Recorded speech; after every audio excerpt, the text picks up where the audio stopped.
হচ্ছে দুই বিঘা জমি কবিতায় রবীন্দ্রনাথের দুটি পংক্তি। তুমি মহারাজ সাধু বলে আজ আমি আজ চোর বটে। বর্তমান পরিস্থিতি ও সমাজ প্রেক্ষিতে দাঁড়িয়ে ওনার সেই দুই বিঘা জমির কবিতার লাইনটা আমাদের এখনো ভাবিয়ে তোলে।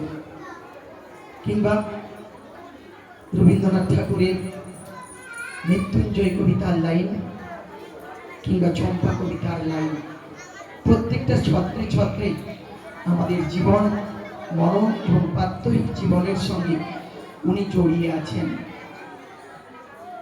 কবি চোখের বালি উপন্যাসী রবীন্দ্রনাথ ঠাকুর যে নবচেতনা, যে নব মনস্তত্ত্ব আমাদের মনের মধ্যে স্থাপিত করেছিলেন, তার ফল সুদূর প্রসারী।